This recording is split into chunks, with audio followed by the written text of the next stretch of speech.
I'm Lauren Valdez, and I'm one of the creators of winafulbright.com, along with my co-instructor, Adriana Valencia. And here we provide online resources for how to successfully put together a Fulbright application. Some of you are applying at large, meaning you're not applying through your university because you've graduated, or maybe your university doesn't have a on-campus Fulbright Program Advisor. In that case, you can come to our website and find a whole host of materials on how to apply for the Fulbright, but we also host these office hours where you can meet us and ask all of your questions online. So here's our last office hour session where we talk about, how do you actually apply for a master's award through a Fulbright? How do you find a letter of affiliation? What kind of timeline looks like for the Fulbright? So we get into all of that in detail. So I'd love to hear from you all. If you are applying through your university and you have a university FPA that is able to help you and guide you, that's amazing.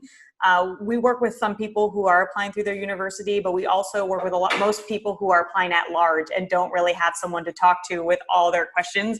And we know the internet is a big giant world where all the information you get might not be the best or be hard to find, or you don't know if it's accurate. And we've been helping people apply for the Fulbright for over a decade. So we have quite a considerable amount of knowledge and history on the program, how it's funded, how it works, what they like, what they don't like, what they want to see, what's a dangerous thing to say or not say. So we're open to all those kinds of questions. Hi. How do you write a master's grant? Because I guess when I started writing it, it just seems like I'm begging them to accept me, and I don't know how to make it professional and not be like, I'm gonna go do this and this, so please accept me. I don't know.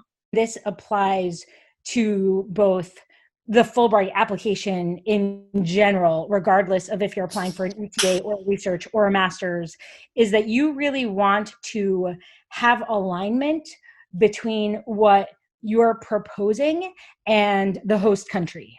And for the master's, I don't know from your question if you're talking about the actual application for the university, which for the Fulbright masters usually happen kind of in parallel with the actual Fulbright application, or if you're talking specifically about the Fulbright application here.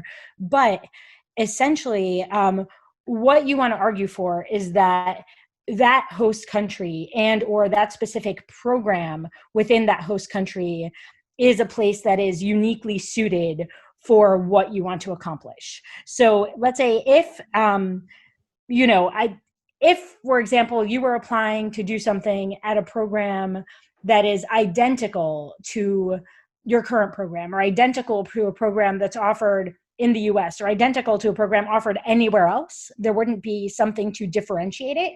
But if there's a particular specialization, or if, let's say, for example, you are studying marine biology and there is a very specific ecosystem that you want to be in, you could say, yes, I want to study this particular animal in the Great Barrier Reef in Australia, and this is the program in Australia that has this program and access to these resources. So that's where you want to differentiate, not just the program you're applying for from every other program in the world, but the country as having that program or having those resources.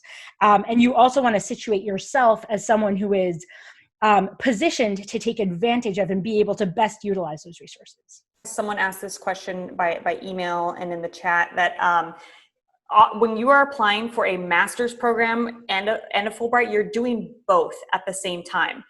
Almost always, where you have to apply to the Fulbright and then you have to apply to the university separately. And then if you are awarded the Fulbright, your award is contingent on you being also accepted to the master's. So if you don't get accepted to the master's, you don't get the Fulbright.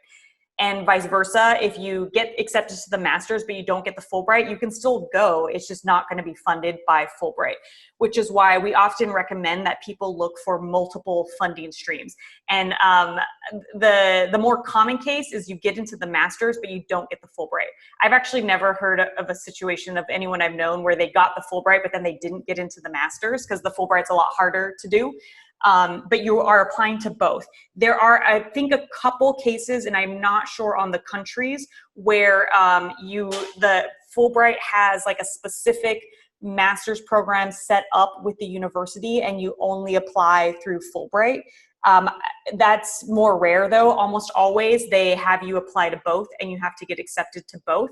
And then sometimes Fulbright already has a partnership with the university, like the UK awards, where you're applying for a Fulbright to go specifically to that university, or you're applying to do a master's in a specific program, like trauma studies at this Israeli university is, I know, like one program, or like a business degree at this Mexican university. But a lot of times they don't have a set university already set. Like we had a former student who applied to do her master's in Mexico, and she applied to 3 different Mexican universities that had alignment with her research interest. And she was awarded the Fulbright. And then, but the applications for the Mexican universities happened after she turned in her Fulbright proposal. So she turned in her Fulbright proposal and said, I'm applying to these 3 universities. She applied to them. She got into one that she wanted to go to, and then she was able to get the funding. So most of the time you're doing 2 things, applying to grad school and applying to the Fulbright. And sometimes the requirements of the grad school are different or harder than Fulbright. Like the case of the student who applied to Mexico, she had to turn in like a 12-page like research proposal to a Mexican university and do that in Spanish and be interviewed in Spanish by the university. So that was like a lot more work than just the regular Fulbright application. So if you're applying to a graduate school, you want to be clear on what all of their requirements are, because you are responsible for that on your end. Like no one from Fulbright is going to check in to see, hey, did you apply to grad school? You have to take responsibility for all of that. And I want to add a little bit of color to what Lauren said as well. There are essentially kind of like 2 different, let's say, channels. And some countries have, they'll say, oh, these are open, Fulbright research/study awards. And for those, such as in the Mexico context, you apply to the university, you can apply to multiple universities, and getting into any one of those will let you do the Fulbright in those. But then, for example, the UK, the Netherlands, France, they have a lot of specific named awards, specifically for specific universities and or specific programs or fields within those universities, as well as some open awards where you then have to propose the university and the program. I think that one of the things that's challenging about the master's applications are that the letter of affiliation, kind of like, it doesn't have to be an acceptance letter, but ideally you should reach out to a professor in that program who will more or less say like, yes, this person's interests and what they want to do are in line with what we offer, while that professor can't necessarily be the person to say like, oh yes, and we're accepting you months and months ahead of time. One thing that I remember did happen last year is that someone who had gotten the Fulbright, or was at least, I believe they were already at the finalist stage, the university that they had proposed to do a very specific thing in canceled the program altogether. So they had to scramble to find another university in a very small country that would offer something similar, and then also work with Fulbright to be able to use it at a different place. So I'm applying for Fulbright to the UK. And so my question is kind of when you're drafting these personal statements versus like your grant proposals, I am working with my university, my host university, and I reached out to them and they said that they read over my draft. How do I kind of keep my personal statement from not to, I guess, my grant proposal, because it all kind of, ties in together for these reasons, has led me to this program. And is it really frowned upon if it kind of overlaps in such ways? No, so you are going to have some amount of overlap because ultimately you are the same person and you are applying for the same thing in both. But what I think of the personal statement as being, it's essentially, it's a narrative of you and what part of your life, what, inspiration or what incident is kind of guiding you so that you personally are now in a position where doing that particular Fulbright is the next logical thing for your life to have you do. And so that you are, so you want to show like, like the personal statement, like I think they used to refer to it as like a biographical essay. The thing is, it doesn't have to evenly pay attention to every component of your past. And so what you want to do is call out the formative moments that led to you wanting to do that project, and kind of like how you're prepared or particularly interested in that project. And then kind of also close the narrative loop so that they then see how that project is leading to, let's say, personal development and transformation and growth, and potentially, a little bit of career transformation and growth. But then on the actual project proposal side, what they want to see is that your project is something that is feasible, is something that is correctly sized, as in, not too big, not too general, not too small, something that you are prepared to do, let's say methodologically, and in terms of like language background and like field of study background, although that can vary a bit. And so there is, in short, there is some overlap, but the two essays accomplish different things. Did that answer your question? Yes, and then I also had a follow-up question, because I know we were just talking about like having like an affiliation. So you do have to get like a professor or someone from the school that you are planning on applying for to attest to what you're seeking to do. It really depends. You should read your particular country's requirements, because some of them, especially for example, the UK, where there are a lot of named awards that are specifically for affiliation with a particular host university for a master's program. For some of those, like, it's not expected, but for essentially every, let's say, open research/study award, they more or less do expect that.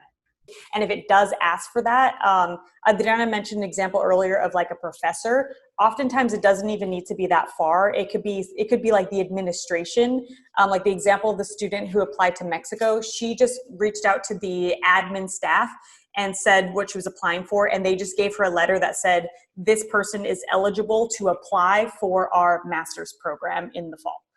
So it was just enough evidence to show that this person, qualifies to apply. But it didn't say she's accepted or anything like that. She didn't need to have like an advisor for her research, nothing that in depth. It was just like as simple as reaching out and having them send her a letter on letterhead for the affiliation requirement. All right. So we got a good question on a Fulbright timeline and kind of where you should be at by June and all these things. So everyone works at their own pace with these things. You can't pull an all-nighter and do a Fulbright application, maybe for an ETA award. You could, but then like there's so many components that you couldn't possibly line up overnight. Yeah, like all the letters you need and all these things.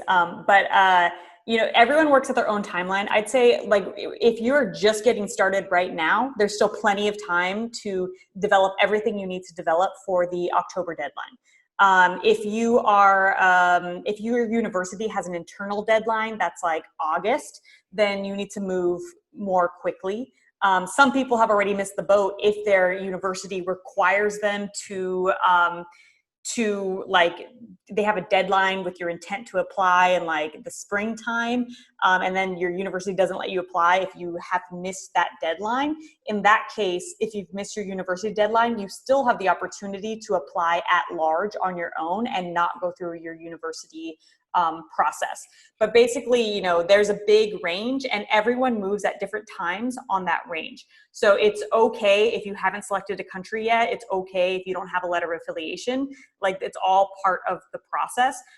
Right now, where you should be at is brainstorming and researching ideas. So it sounds like many of you have an idea of what country you want to go to. Maybe you're in between two countries or two awards.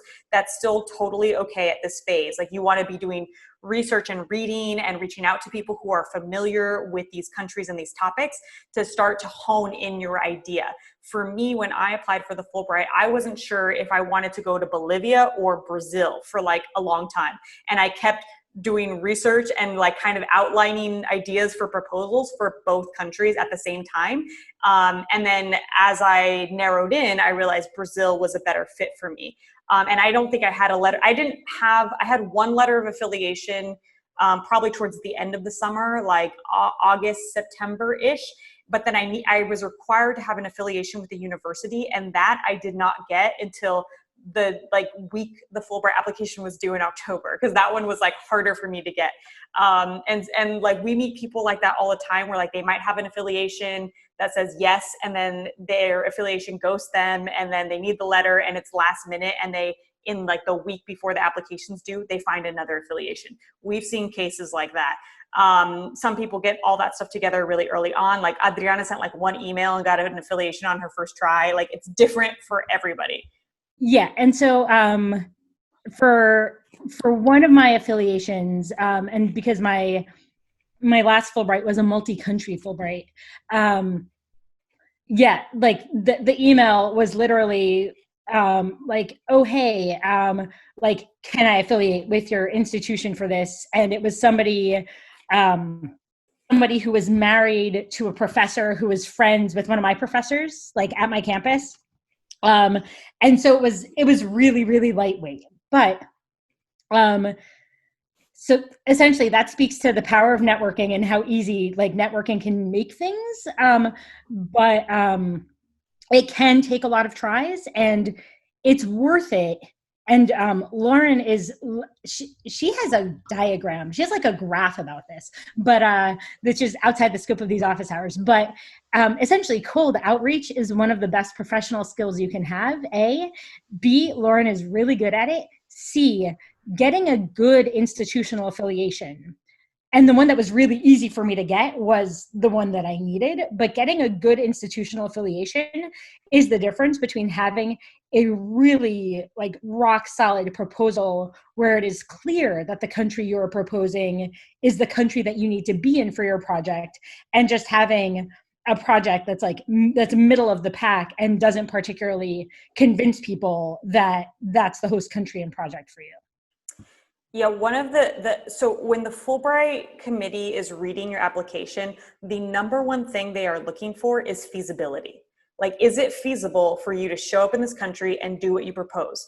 Do you have the skill set to do what you're proposing? Do you have the contacts and the knowledge to do what you're proposing? And the affiliation is a really important piece of evidence showing them that you can do that. So for example, if in your Fulbright you say, in your application, as part of your research method, you say, I'm going to be doing interviews with street children who are homeless. The Fulbright's going to ask, okay, how are you going to meet those people? How are you going to choose them? Like, is that like, you know, are you going to be able to actually interview them? Can you speak the language to be able to interview them and meet them? But say you have an affiliation that is a community-based organization that provides services to like young people on the street who are homeless, and the affiliation is going to introduce you to these people and or maybe provide translators if your language skill is not good enough for being able to do that. Then that's the evidence that Fulbright needs to say, oh, that person is going to be able to do that thing that they propose. And then to answer that question about multiple affiliations, you can have, I think, up to 3 in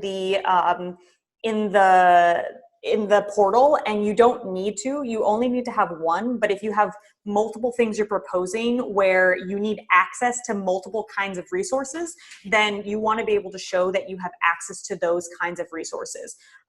For example, my Fulbright, there was a requirement that because I was not a graduate student, I had to be affiliated with the university. And I was required to audit 1 class at a Brazilian university because I was not a grad student. So that was a requirement, but that requirement had nothing to do with what I was proposing. What I was proposing had to do with public health organizations. And so I had a partnership with a public health nonprofit, and they were like my hosts. Like I was able to work at their office. I was able to have access to all their contacts and their resources, and they were my in to working in the favelas. Like I couldn't just like walk into a favela and do research. Like they were my into that. So that was my main affiliation. But then I to check the box, I also got an affiliation with the university to show that I did their requirements. So you know, if you have a situation like that where they require a certain type of affiliation, you definitely want to get that. But then if your research need to have a different kind of affiliation, then you should have more than one to show that you can do what you're proposing. In terms of GPA, the Fulbright used to have a minimum GPA requirement of a 3.0, and they recently got rid of that. And they're trying to diversify the Fulbright applicant pool and make it more accessible. So, I mean, if you have a great GPA, great. But at the same time, Fulbright is looking for, can you do what you're proposing to do? Can you do the research? Can you interview people? Can you do the work you want to do? If you have skills and experience to do that, your GPA may not matter. If you have experience doing the thing you're proposing to do and you show you're qualified to do that, your GPA might not look poorly on that. So if you don't have a super high GPA, don't be too worried about it. If the program you're applying for, you're a good fit for. It's literally like the tiniest detail in your application. I mean, it's just like the GPA is just like a blip. I mean, where I think GPA can potentially be a problem is if, if your GPA in the subject that you're proposing to study is lower than your GPA in other components, or let's say if you started off with a really high GPA and then like your last year or so, it's gotten much lower, because people do look at the transcripts to look at like what relevant coursework you have and to spot general trends. But the GPA is literally the most minor component of the entire application. One thing that I'd love to ask all of you is, what has informed your choice of countries? Did you go through a process at which you narrowed down the countries? Were you interested in the program first? Were you interested in the country first? Because one of the most important things is to have alignment with your host country and your host country's priorities. For example, if your host country has a really, really, really small program, let's say it has just 2 or 3 grantees per year, and they say, oh, by the way, we prefer advanced graduate students. If you are right out of undergrad, your chances are probably much lower. So that's essentially, I want to check to make sure that all of you have looked into what your country's priorities are, to align the country that you're applying for, like let's say with the country being the best fit for you as an applicant.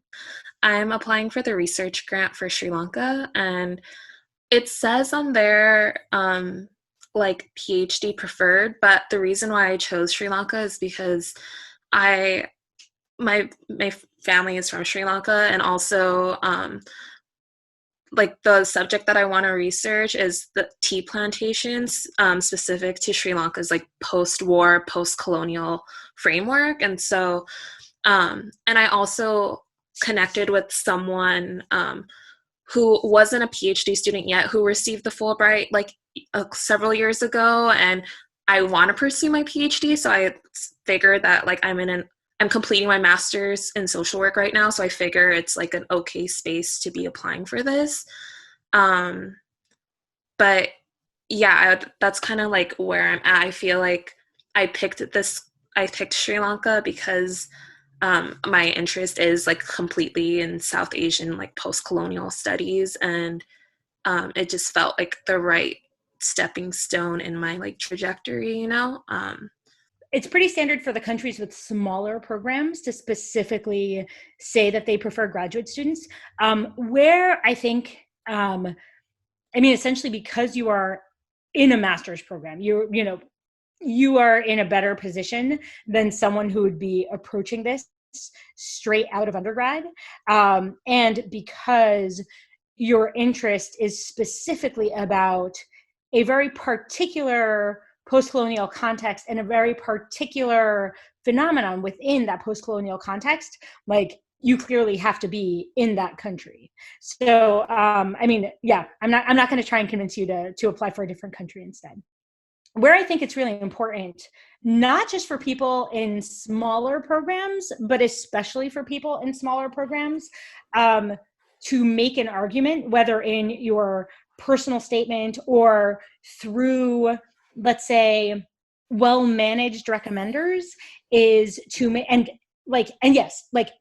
your recommenders. As an interjection, manage the hell out of them, because you can help control the messaging that they're going to get across. But for these smaller programs, or for countries that are particularly remote and maybe don't have, let's say, as developed infrastructure, let's say anywhere in Central Asia as other places, a message that you want to manage from your recommenders is that you are mature, independent, and adaptable. So they essentially, at the core of the Fulbright program is cultural exchange. It's soft diplomacy.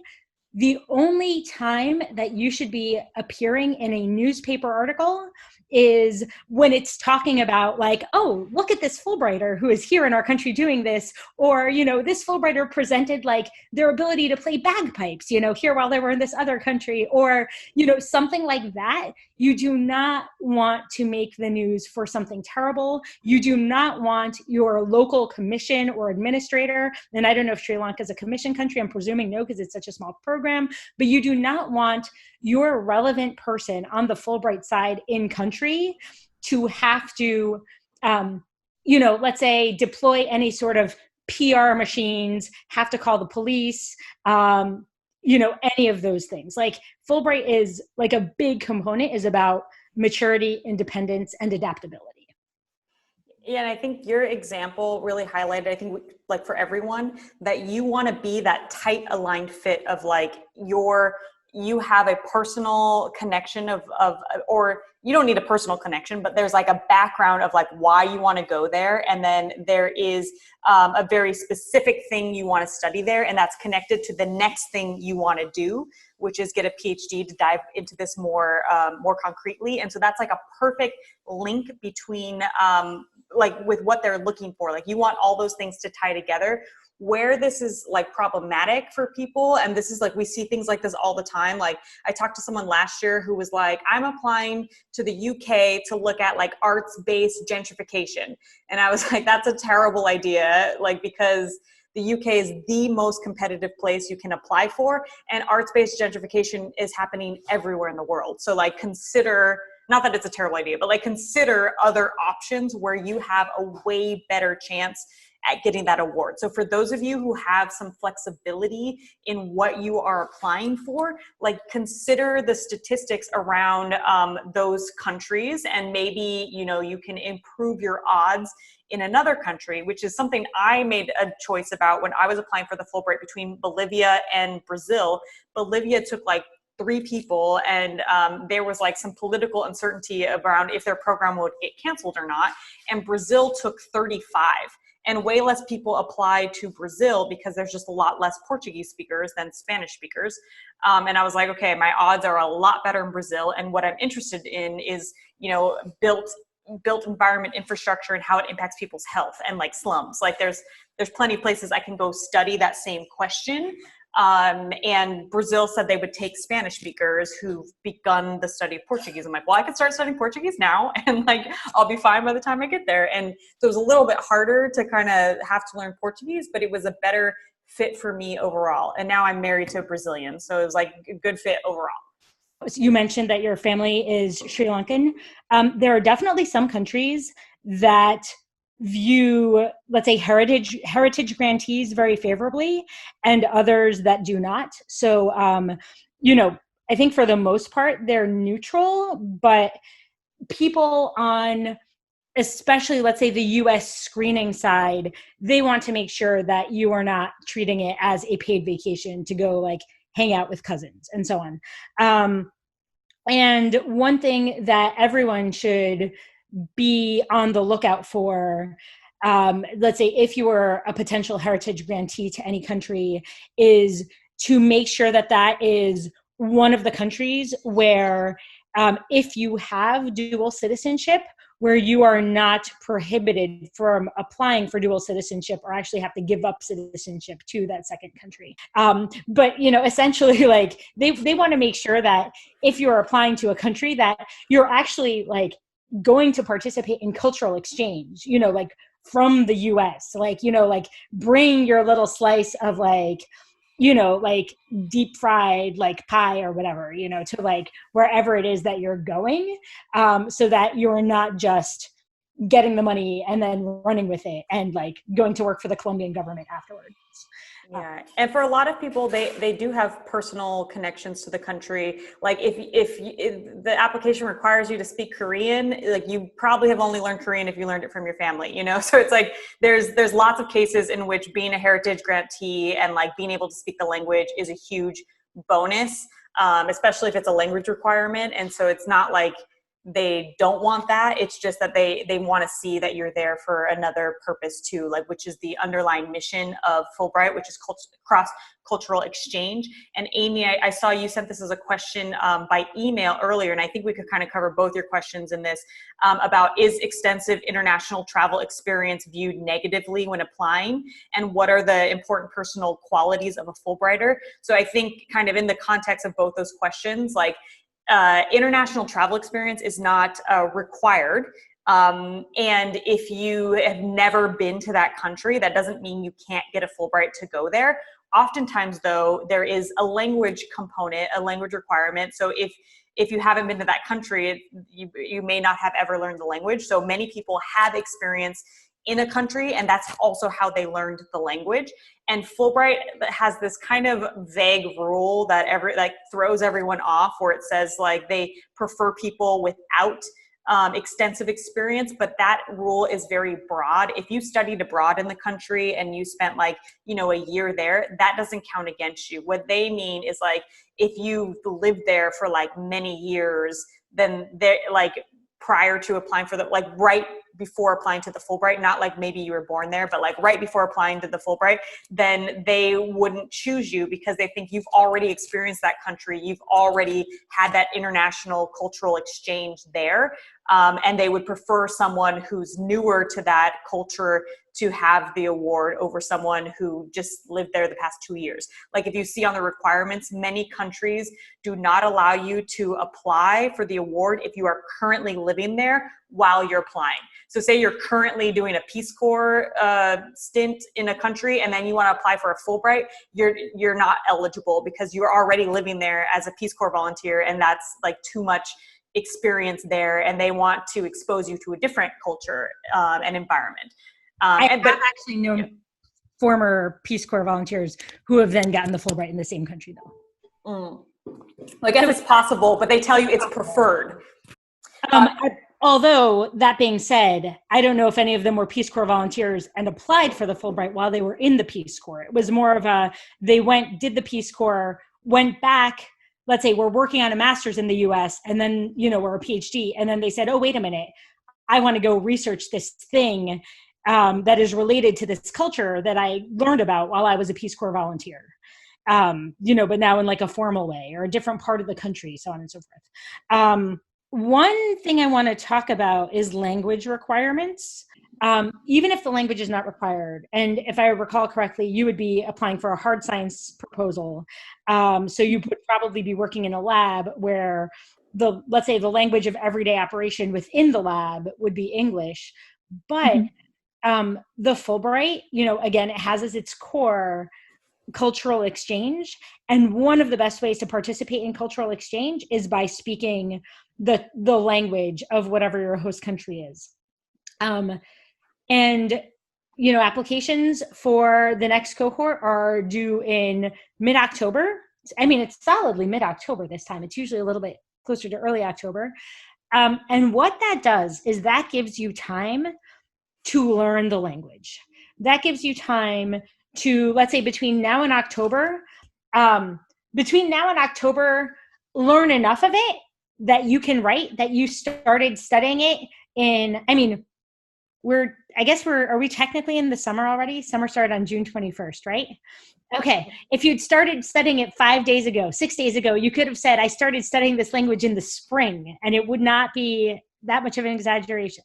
It wouldn't be an exaggeration. It would have still been springtime. But I think what I'm saying is you've all got time to learn the language, even if it's not required, because knowing the language of, let's say, your host country or the smaller region where you would want to live of your host country, that shows seriousness of intent, and it shows that you are committed to it and that it's a long-term commitment. And you don't have to be good at that language. You don't have to be good when you apply. You don't, unless your project specifically says, I'm going to interview these people and I'm not going to hire an interpreter, or I'm going to be doing archival research where I'm going to be reading like these documents in that language without any sort of translation aid. You don't have to prove that you are fluent in the language of your host country, especially if they don't require it.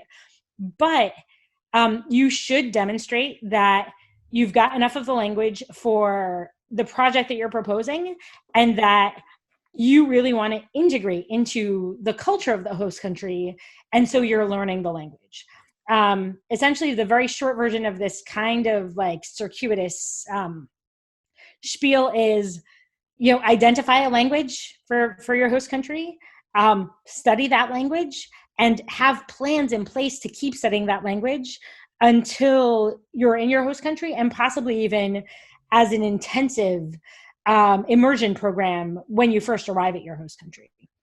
And I just want to wrap that up by answering Amy's question, that you do have an advantage when you can speak the language, even when it's not required, because you're demonstrating what they're looking for, which is cross-cultural exchange. And you're going to have a better experience meeting people and engaging in the community and the culture if you can speak even a little bit of the language compared to speaking none of the language. So if you demonstrate you've even begun to study it and that you're a beginner, like that's demonstrating that you care about the community and the culture and doing work like outside of your lab and like being able to buy food, like that's like the most fun part of any country, is just like walking around and trying to figure out the metro and stuff. So definitely, take that as an opportunity to get started on studying a language, but also don't feel intimidated that you have to like become fluent in some language that's really challenging. You don't have to do that to be able to apply for these countries that don't have a language requirement. And then I want to go back to this question around writing about sensitive topics on personal statements. So in a personal statement, you're making an argument for why you are qualified to do a program, why you are passionate about this topic, why should they pick you? And if something sensitive you've gone through is related to why you want to do that thing, then you can definitely add it in. Or if it's something that shows your character in terms of like you've overcome something challenging and difficult, or you're someone who can navigate tough situations and be adaptable in different environments, then that's also adding to that case of what they're looking for. But you also want to do it in a delicate way, because the intention is that they pick you and they see that you're qualified. And so you want to talk about that situation in a way that's making a case for them selecting you. It could come off the wrong way if you're just telling like a sad story about something hard you went through, but you maybe haven't overcome that hard thing. You're just kind of complaining about the oppression that you've experienced, or like some sort of victimhood, that's not necessarily making a case for you. If you've gone through something hard and you've overcome it, then that's at least showing a case of like you're someone who can get through things that are hard.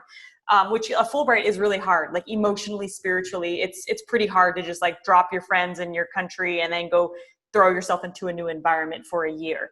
And they want to know that like mentally, spiritually, emotionally, you can also handle that. And there's plenty of people who talk about sensitive topics. Like I know people who've applied to go do research related to like mental health problems, and they talk about their own personal mental health challenges or challenges in their family with mental health, because that's relevant to why they care about wanting to go study mental health. So if there's a connection there, then you definitely, can include something like that. But you also want to be cautious about how it lands. That it's not and you want to have people read it and tell you, like, does it make you come off a certain way? Like, do you come off as like you're strong and you're independent and you can overcome, or does it come off as kind of like whiny and complaining, or it just makes them feel sad for you? Because that's not what you want to leave them with. You want to leave them with, you are capable, you're qualified, you're passionate, you're a leader, you're an achiever, you can overcome. Like, you want to leave them with like those positive feelings about you. I was just wondering, so if it is like one of those specialized master's programs, because I'm looking at like two, I was either going to do Indonesia, or there are like programs in Finland that are like very specific towards like science programs. How would you necessarily like stand out? Because a lot of those programs are offered like in America, and typically sometimes like the ones I'm looking at, like there's like the exact same program offered at like Harvard, and it's like I don't know how to be like, oh, I want to go to this other country when I technically could stay in America. Yeah, you have to prove that point of why you need to be there. And that's important whether it's a master's or not, like why there versus anywhere else. And you want to research like the professors, the cultural relevance, the approach that country or that culture or that specific university takes, so you can and make that argument. Last year, we actually worked with a student who is doing her PhD here on indigenous oral storytelling histories on like indigenous populations in Native America. Native Americans. But here in the US, and she got a Fulbright to go to Finland because there's this professor in a university there who has this particular method of oral storytelling. And she wanted to go study with that professor her method of oral storytelling so she could apply that method to her PhD research with Native Americans back in the US. She didn't speak Finnish at all. And she was like new to the country, but she just wanted to study with that professor. And she made a case for like, this is the best place for me to study this method is with this one professor who's doing the most unique thing on how to do this kind of thing that I want to become an expert in. So even though her research had nothing to do with Finland, she went to go learn the approach there. Another example is we had a student last year who wanted to do research in Switzerland, and an argument she made about being in Switzerland doing like really intense like astrophysics. It was like something really intense. Was that like in Switzerland, they actually have a balanced gender ratio in the sciences, where they have, where the PI she would be working with was a woman, which was something she never experienced in the US, where she was used to being one of the only girls in her classes, in her programs. To her, it was important to go study in a culture where she could see women as leaders in science. So that was like her case for being in Switzerland. So you want to find that thing for yourself, but you definitely need to find that connection of why you need to be there. Also, this is something that is applicable to, let's say, graduate school in general. I think specifically especially for PhD programs, but when you apply for graduate programs, think of yourself as someone who is applying to work with a particular, let's say, person or group of people. Let's say you're a lab or a facility that they have available, and not just, let's say, the program that they happen to fit under. So, within any given field, you're going to have people with very, very different subspecializations, different approaches, different, schools of thought, different tools that they use, within that field.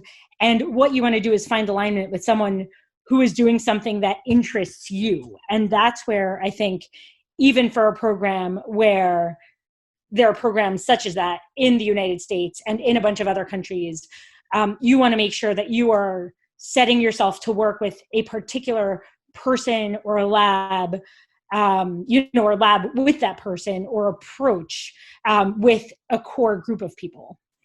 And if you are applying to do something, again, that's in a kind of generic field, if you are proposing something, and this is usually outside of the sciences, but if you're proposing something where your thesis topic is going to have to do with that country, that is an argument for that country. We actually have a whole online course curriculum on taking you through the whole phase of applying for the Fulbright. So the first part is like brainstorming, how to pick a country, how to find an affiliation, how to do cold email outreach so that affiliation responds to you, what to put in the affiliation letter, and then like how to do a research proposal, how to develop research methods and all that kind of stuff. It's like just jam-packed with like every single detail you need to be able to apply. And then it comes with regular office hours like this, but we actually go through your essays. Like we read essays, we give feedback, we critique, and we learn together as a cohort. And for those of you who especially don't have any resources from your university, like there's no one advising at your university doing that kind of in-depth feedback and review, we encourage you to join our class. And we have scholarships and financial aid available, and we really try to make it accessible to everyone, because we think this is it's such a big loss when you are at a school, unfortunately, that doesn't provide those kinds of resources. So we really try to make this accessible to everyone, regardless of what kind of university you go to or if you graduated. So I encourage you to check that out.